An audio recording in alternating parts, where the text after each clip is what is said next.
अब वो गौरवपूर्ण क्षण, स्वर्णिम अवसर, आदरपूर्वक सविनय निवेदन और आग्रह माननीय राष्ट्रपति महोदया से उनके आशीर्वचनों से हमारा मार्गदर्शन करने की कृपा करें और आपकी उत्साह ध्वनियों के बीच स्वागत भारत की माननीय राष्ट्रपति महोदया का।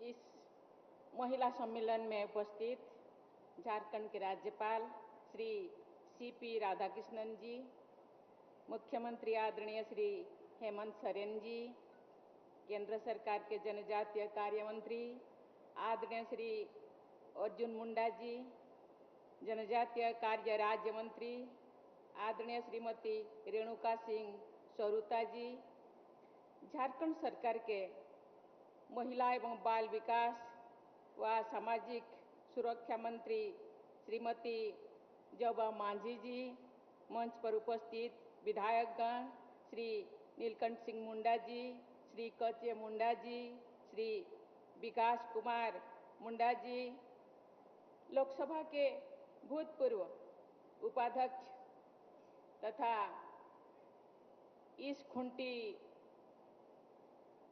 संसदीय क्षेत्र से बार बार निर्वाचित आप लोगों के द्वारा हुए पूर्व सांसद श्री करिया मुंडा जी, विभागीय सचिव, उपस्थित जनप्रतिनिधिगण, महिला स्व सहायता समूह से जुड़ी सभी बहनों, गणमान्य अतिथियों, देवियों और स्वजनों, हागावंड मिसी को सभी नौन को सबेन को जोहार, नमस्कार।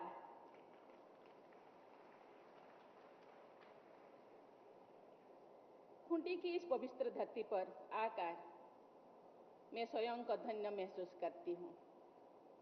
पिछले वर्ष 15 नवंबर को धरती आबा भगवान मुंडा के गांव उलिहातू में जाना और उनकी प्रतिमा को पुष्पांजलि अर्पित करने का सौभाग्य मुझे मिला था।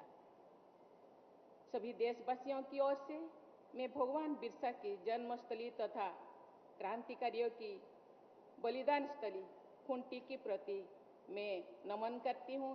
ये पवित्र माटी धरती के मिट्टी को मैं अपने सर में लगाना चाहती हूँ। मुझे हमेशा ये सोचकर आश्चर्य होता है कि कुल 25 वर्ष से भी कम अवधि के अपने जीवन काल में भगवान बिरसा मुंडा ने क्या नहीं किया। विश्व के सबसे बड़े साम्राज्यों की चुनौती को देते हुए भगवान बिरसा ने गर्जना की थी, अब वह राज एटे जाना, महारानी राज टूटे जाना। अर्थात हमारा राज शुरू हुआ और महारानी विक्टोरिया की राज अंत हुआ। खुंटी की इसी पवित्र धरती पर स्थित डमरी बुरु को झारखंड का जालियानवाला से तुलना किया जाता है। डमरी बुरु का नरसंहार जालियानवाला बाग से लगभग 25 वर्ष पहले हुआ था। वहां अंग्रेजों ने निर्दोष लोगों को चारों तरफ से घेर कर गोलियों से भून दिया था। भगवान बिरसा लड़ते रहे और अपने संघर्षों को जारी रखने के लिए वहां से निकलने में सफल हो पाए। वो ओल गुलान को नेतृत्व देने रहे। देवियों और स्वजन, इस सम्मेलन का उद्देश्य राष्ट्र निर्माण की प्रक्रिया में जनजातीय समुदाय के महिलाओं एवं सहायता समूह के योगदान का स्मरण करना तथा आने वाली पीढ़ियों को जनजातीय समुदाय की सांस्कृतिक विरासत के संरक्षण के लिए प्रेरित करना है। मैं इस महत्वपूर्ण सम्मेलन के आयोजन के लिए केंद्रीय जनजातीय कार्य मंत्री श्री अर्जुन मुंडा जी और उनकी पूरी टीम को बहुत बहुत बधाई देती हूँ। ये एक सुखद संयोग है कि श्री अर्जुन मुंडा जी खूंटी लोकसभा क्षेत्र के सांसद भी है। खूंटी की इसी धरती के संतान श्री करिया मुंडा जी ने जनसेवा के लंबे योगदान के द्वारा झारखंड को एक विशेष पहचान दिलाई है। उनके योगदान के लिए भारत सरकार ने उन्हें पद्म भूषण से सम्मानित भी किया है। देवियों और स्वजनों, आज के इस महिला सम्मेलन में उपस्थित सभी बहनों और बेटियों को मैं विशेष बधाई देती हूँ। मैं आप सभी को कहना चाहूंगी कि महिला होना अथवा आदिवासी होना, समाज में जन्म लेना, आदिवासी समाज में जन्म लेना कोई बुराई नहीं है। मेरी कहानी आप सबको मालूम होगा। मैं भी आदिवासी समुदाय की हूँ। यहाँ मैं आदरणीय मुख्यमंत्री झारखंड जितना विकसित होना चाहिए वो नहीं हो पाया, इसीलिए थोड़ा दुखित थे, दुख प्रकाश करते थे। लेकिन मैं बहुत खुश हूँ। झारखंड अलग अलग राज्य होने के बाद अभी शायद 22 साल पूरी हुआ, लेकिन उन दिनों से आदिवासियों मुख्यमंत्री, शायद एक बार कोई दूसरे समूह के मुख्यमंत्री थे।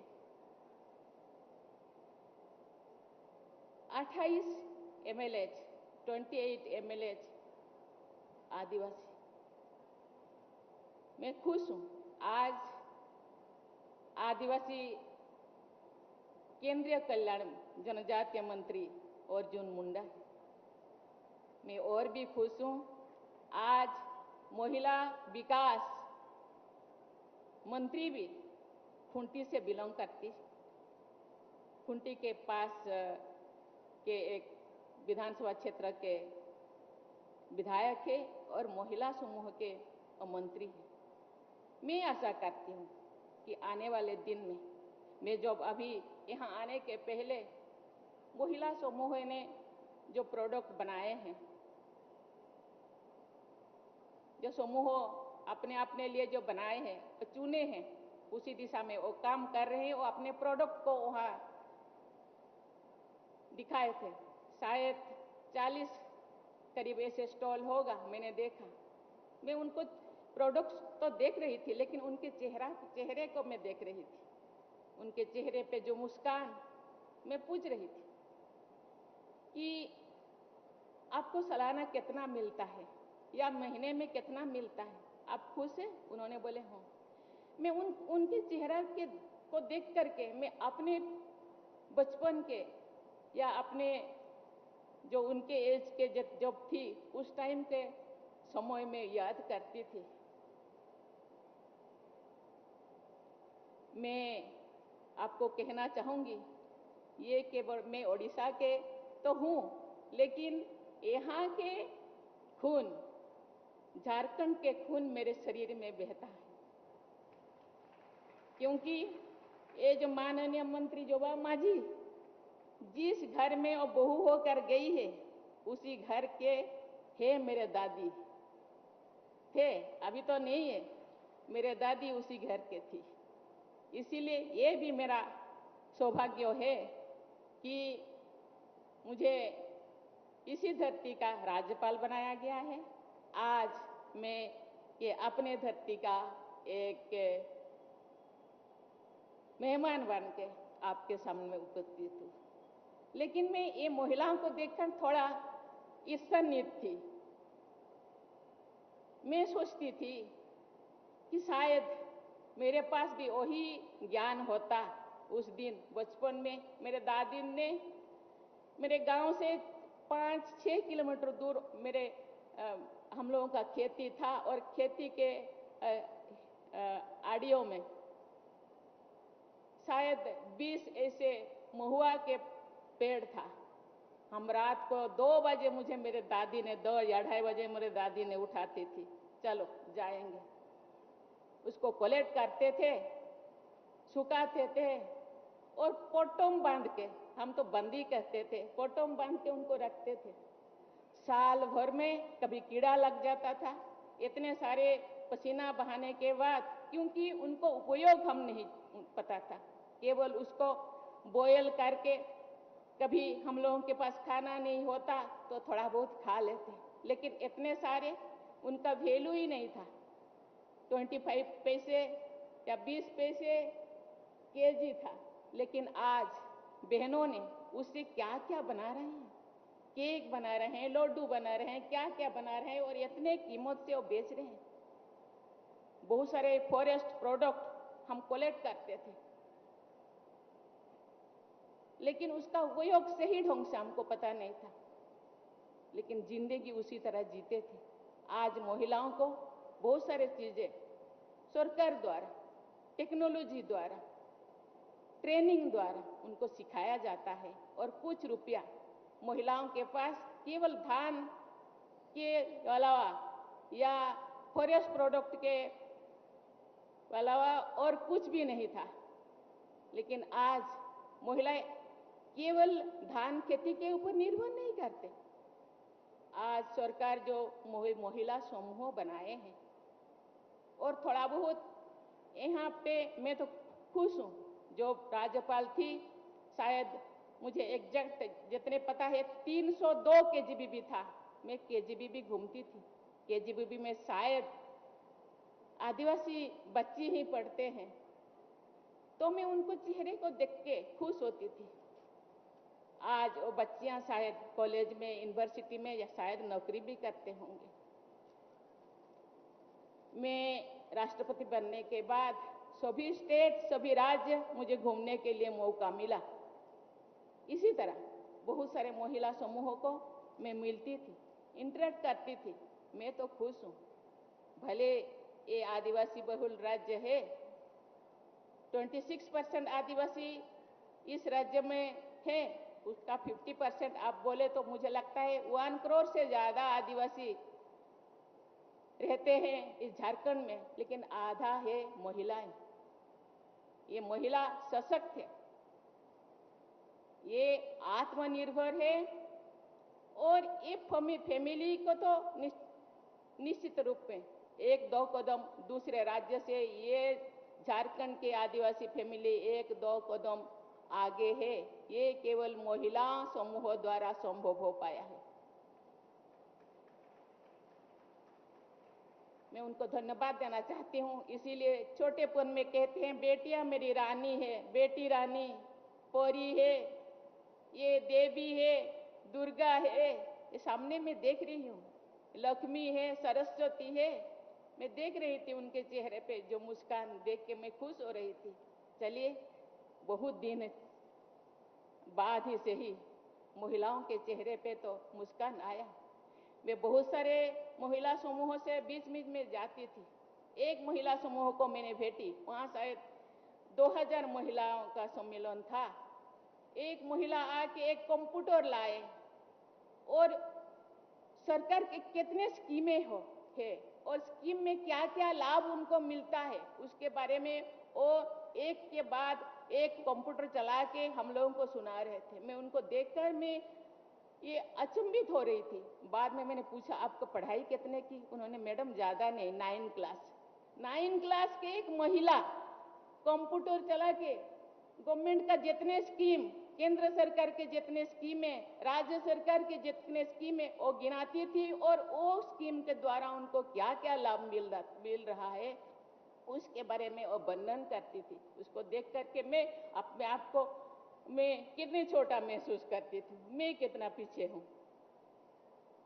इसीलिए आप कभी भी आपका कदम आगे बढ़ रहा है, ये मुझे लगता है एक कदम पीछे हटने का कोई संभावना नहीं। आगे बढ़ेगा, खुद तो सशक्त हो गए। परिवार, उनको मैंने पूछा तो उन्होंने बोले, मैडम इतना इतना हम तो कमा लेते हैं, अभी अच्छे वाला स्कूल में हम बच्चों को पढ़ा पा रहे हैं, अच्छे वाला स्कूल में।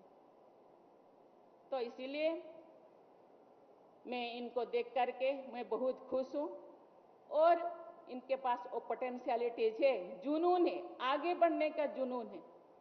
मैं जो अभी यहाँ आ रही थी, काल शायद ट्राइबल सबसे पीबीटी जी को मैंने मिली।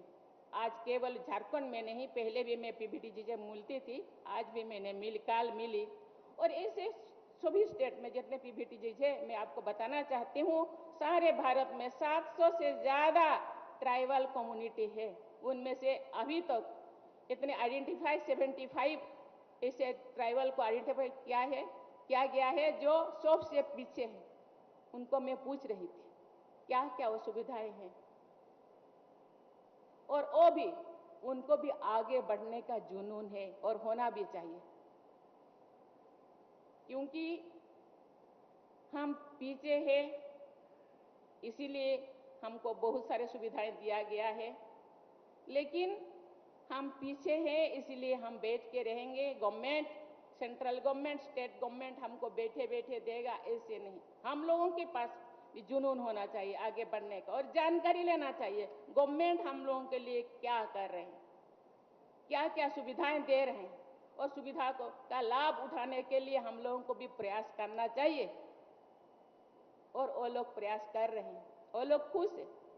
ये तो शुरुआत है, मुझे लगता है देर ही सही, लेकिन शुरुआत अच्छा है। मुझे लगता है आगे अच्छा ही होगा, और अच्छा करने के लिए हम लोगों को लिए भी बहुत जोर से आगे दौड़ना चाहिए। और दूसरों के साथ, गवर्नमेंट के साथ में तो बहुत सारी चीज़ें नहीं बोल सकती, और बहुत सारे बोलने के लिए भी मेरे पास टाइम नहीं। कभी आऊँगी तो फिर बताऊँगी आपको क्या क्या कर रहे हैं, क्योंकि आर्थिक, ये केवल खाद्य वस्त्र वास्तव, ये क्या कहते हैं, मकान या खाना या कपड़ा के लिए नहीं, रोटी कपड़ा मकान नहीं, ये शिक्षा के लिए, रोजगार के लिए भी बहुत कुछ कर रहे हैं। उसका लाभ हम लोगों को उठाना चाहिए, इसी दिशा में हमको भी आगे बढ़ना चाहिए। गवर्नमेंट 10 कदम या 100 कदम आगे बढ़ेंगे तो हमको 10 कदम तो आगे बढ़ना चाहिए कि नहीं। हम बैठे बैठे गवर्नमेंट आपके पास नहीं आएगा, कभी कभी हमको भी आगे जाना पड़ता है। इसीलिए उसी दिशा में बहुत सारा ट्रेनिंग दिया जाता है। अभी आजकल स्किल ट्रेनिंग भी दिया जाता है, बहुत से उसका लाभ भी उठाना चाहिए हम लोग। मेरी कहना है, आप सबके सामने है बहुत सारे उदाहरण। मुझे महिला होने और एक आदिवासी समाज में जन्म लेने पर गर्व है। हमारे देश में महिलाओं के योगदान के अनगिनत प्रेरक उदाहरण मौजूद हैं। समाज सुधार, राजनीति, अर्थव्यवस्था, शिक्षा, विज्ञान और अनुसंधान व्यवस्था, खेल कूद और सैन्य बलों तथा अनेक अन्य क्षेत्रों में हमारी बहनें और बेटियों ने अमूल्य योगदान दिया है। ऐसे कितनी ही महिलाएं हैं जो प्रतिकूल परिस्थितियों के बावजूद विभिन्न क्षेत्रों में आगे बढ़ रही है और नेतृत्व प्रदान कर रही है। ये भारतीय लोकतंत्र की शक्ति ही है, जिसकी वजह से मैं यहाँ आप सबके बीच में उपस्थित हूँ। राष्ट्रपति के रूप में देश भर में शिक्षण संस्थानों के दीक्षांत समारोह में मैंने देखा है कि हमारी बेटियां बेटों से अच्छा प्रदर्शन कर रहे हैं। राष्ट्रपति भवन में भी पद्म पुरस्कार, शिक्षा अलंकरण पुरस्कार प्रदान करते हुए सिविल सर्विसेज के विभिन्न बेस से मिलते हुए मुझे महिलाओं की अदम्य शक्ति का एहसास हुआ है। हाल के वर्षों में पद्म पुरस्कार प्राप्त करने वाले लोगों में से हमारी जनजातीय बहनों की संख्या काफी अधिक हुई है।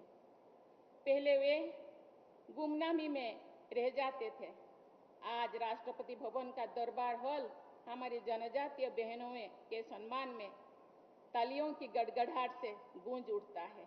उस अनुभव से मुझे विशेष प्रसन्नता होती है।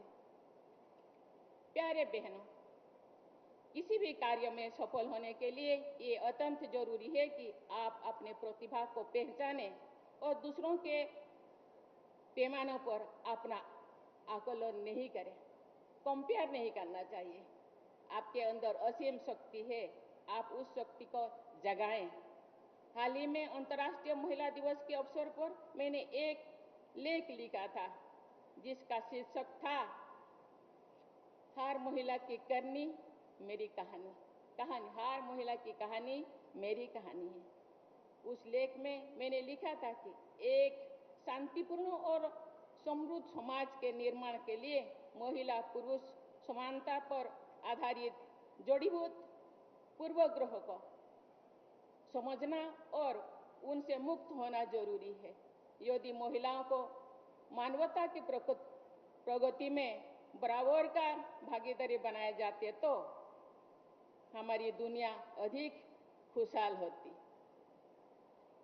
झारखंड की राज्यपाल के रूप में यहाँ के लोगों की सेवा करने का अवसर मुझे मिला। इसीलिए आप लोग मुझे जानते हैं और मैं भी आप लोगों की प्रतिभा और क्षमताओं से भली भांति परिचित हूँ। मेरा मानना है कि महिला सशक्तिकरण के सामाजिक और आर्थिक दोनों पहलू समान रूप में से महत्वपूर्ण है। झारखंड की हमारी पश्चिम परिश्रमी बहनें और बेटियां राज्य की अर्थव्यवस्था के साथ देश के आर्थिक विकास में अहम योगदान देने में सक्षम है। मैं आप सभी बहनों से अपील करूंगी कि आप अपनी प्रतिभा पहचानें और विश्वास के साथ आगे कदम ताल से आगे बढ़े। मैं झारखंड की धरती से ही जुड़ी कुछ बहनों के प्रेरक योगदान का उल्लेख करना चाहूंगी। मैं अमर बलिदानी वीरांगना फूलो जानम मुर्मू को भी नमन करती हूँ। उन्होंने फूल क्रांति का संदेश घर घर पहुंचाया था तथा स्त्री सेना का गठन कर अंग्रेजों के खिलाफ गुरिल्ला युद्ध किया। पद्मश्री से सम्मानित Shrimati Jamuna Tudu lady Tarzan of Jharkhand के रूप में प्रसिद्ध है। उन्होंने जंगलों को बचाने के लिए अद्भुत निष्ठा और साहस के साथ कार्य किया है। संयोग से जमुना टुडू जो मेरी जन्मस्थली मयूरभंज के रहने वाली है, लेकिन यहाँ उनका ससुराल है। जिस प्रकार जिस धरती की बेटी अकेले टुडू जी ने अपने क्षेत्र में अनेक बाधाओं को पार करते हुए तालाबों को विकसित किया और जल संरक्षण और संवर्धन की राष्ट्रीय प्राथमिकता के संदर्भ में अत्यंत प्रेरणादायक है। पद्मश्री से सम्मानित सरायकेला की श्रीमती छुटनी महतो ने समाज में अंधविश्वास पर आधारित महिला विरोधी कुप्रथा को समाप्त करने का प्रयास किया है और अनेक महिलाओं का जीवन बचाया है। देवियों और स्वजनों, खेल के क्षेत्र में झारखंड की बेटियों की देश विदेश में पहचान है। सिमडेगा जिले को हॉकी की नर्सरी कहा जाता है।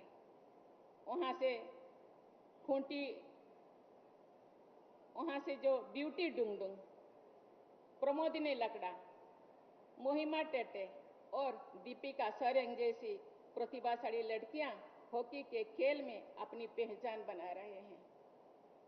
इसी खूंटी जिले की बेटी निक्की प्रधान ने सिमडेगा की सलीमा टेटे के साथ टोक्यो ओलंपिक में हमारी महिला हॉकी टीम के ऐतिहासिक प्रदर्शन में महत्वपूर्ण योगदान दिया है। पद्मश्री तथा अर्जुन पुरस्कार से सम्मानित दीपिका कुमारी विश्व की सर्वश्रेष्ठ ये धनुर्धरी या आर्चर के रूप में जाने जाते हैं। भारत का झंडा ऊंचा करने वाली झारखंड की इन बेटियों पर मुझे बहुत गर्व है। आप इन सभी के जीवन से प्रेरणा ले और अपने द्वारा चुने हुए क्षेत्र में आगे बढ़े। देवियों और स्वजनों, जनजातीय समाज अनेक क्षेत्रों में अनुकरणीय उदाहरण प्रस्तुत करते हैं। इनमें से एक है इस समाज में दहेज प्रथा का प्रचलन ना होना। हम लोग कितने भाग्यशाली हैं, इस समाज से हम जन्म लिए हैं। बिना दहेज के हम बहू लाते हैं, बिना दहेज के हम बेटी को देते हैं। इसी समाज को दूसरे अनुकरण कर रहे हैं लेकिन नहीं कर पाते। कितने दुखी हैं। दुर्भाग्य से हमारी समाज के बहुत से लोग, यहाँ तक कि सुशिक्षित लोग भी आज तक दहेज प्रथा को छोड़ नहीं पाए हैं। ये एक शर्मनाक कलंक है। ये एक दहेज एक राक्षस है। इससे वो लोग ग्रसित है। इस संदर्भ में जनजातीय समाज का उदाहरण सभी देशवासियों के लिए अनुकरणीय है। इसलिए हम भाग्यशाली हैं। देवी और स्वजन, देश में लाखों परिवार को सेल्फ हेल्प ग्रुप से जोड़ा गया है। महिला शक्ति झारखंड राज्य की ग्रामीण अर्थव्यवस्था को ऊर्जा प्रदान करती है। इसीलिए झारखंड में अधिक से अधिक बहनों और बेटियों की स्वयं सहायता समूह से जोड़ना और उनके कौशल का विकास करने, उन्हें जो रोजगार प्रदान करना, ये अत्यंत महत्वपूर्ण काम है। मुझे विश्वास है कि इस सम्मेलन के माध्यम से महिलाओं में उनके अधिकारों तथा सरकार द्वारा उनके हित में संचालित विभिन्न योजनाओं के बारे में जागरूकता पैदा होने और अर्थव्यवस्था के लाभ जरूर मिलेगा। मेरा मानना है कि आने वाले समय में अनेक क्षेत्रों में महिलाओं के नेतृत्व में विकास की गाथाएं लिखी जाएगी। ऐसे स्वर्णिम भविष्य के लिए मैं आप सभी को, विशेषकर अपनी बहनों और बेटियों को शुभकामनाएं देती हूँ। आपके पास वो पोटेंशियलिटी है, मुझे दिखता है। सरकार का सहयोग है, केंद्र सरकार और राज्य सरकार सबका सहयोग है।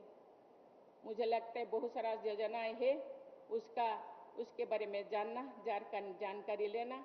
बहुत सारे ऐसे मुझे पता चला कि पंचायत में भी जानकारी देने के लिए व्यवस्था किया जाता है। जानकारी लेना हम लोगों का काम है, उसका लाभ उठाना हम लोगों का काम है और आगे बढ़ते जाना। आप आगे बढ़ रहे हैं, इसी तरह आगे बढ़ते रहिए। मुझे लगता है जनजातियों का भविष्य आगे और भी अच्छा होगा और हम जो सोच रहे हैं दूसरों के साथ कंधे से कंधे मिलाकर आगे बढ़ने के लिए, आज जो अर्जुन मुंडा जी कहते थे कि हमको न्याय, बहुत सारे नीति नियम जो संविधान बनाया गया है, इसे तो भारत में 700 से ज्यादा जनजाति है, लेकिन जनजातियों में भी थोड़ा डिफरेंस है। यहाँ जो संताल, हो, मुंडा, खड़िया, भूमुज रहते हैं, उनका संस्कृति अलग है। उस संस्कृति को बचाए रखना अपने परंपरा, अपना आइडेंटिटी है। नहीं तो ये दुनिया के भीड़ में हम खो जाएंगे। संस्कृति को बचाए रखना और संस्कृति के साथ आगे बढ़ना और अपने बच्चों को भी उसी चीज को सिखाना। कभी कभी ऐसे होता है जब हम किसी ऑफिसर बन जाते हैं या कोई अच्छा काम कर जाते हैं, हम अपने संस्कृति को भूल जाते हैं। संस्कृति के साथ ही आगे बढ़ना, अपने आइडेंटिटी को बचाए रखना, क्योंकि आप जब आगे बढ़ते हैं पीछे के तरफ भी थोड़ा बहुत देखना चाहिए। मेरे पीछे कितने लोग हैं, आप लोगों का रेस्पॉन्सिबिलिटी बनता है। सरकार अपने काम कर रहे हैं, लेकिन हम लोगों का जो आगे बढ़े, 2 कदम दूसरों से, अपने सोसाइटी से भी थोड़ा बहुत 2 कदम आगे बढ़े। उनका कर्तव्य है कि वो भी पीछे तरफ देखे। मेरे समाज में कितने लोग पीछे हैं, कितने पीछे हैं, उनके लिए मैं क्या कर सकती हूँ। मैं नहीं कहते हूँ क्योंकि सभी समाज को आगे बढ़ा, आप कितना कर सकते हैं। ये सोशल रेस्पॉन्सिबिलिटी अपने अंदर होना चाहिए। जो आगे बढ़ते हैं उनके भी, सरकार के तो अपने काम करते हैं, लेकिन अपने समूह से, अपने सोसाइटी से जो आगे बढ़ते हैं उनका भी कुछ कर्तव्य रहता है कि समाज के लिए को दिग्दर्शन देना भी एक काम है। आप कहते हैं कि तन मन धन, आप धन नहीं है तो तन से, मन से उनको सहयोग करना चाहिए और आगे बढ़ने के लिए प्रेरित करना चाहिए। इसी के साथ मैं पुनः आप सबको बहुत बहुत बधाई दे करके मैं अपनी वाणी को विराम देती हूँ। जय हिंद, जय भारत, जय झारखंड। अविस्मरणीय। बहुत बहुत आभार भारत की माननीय राष्ट्रपति महोदया का। हम सभी अपने अपने स्थान पर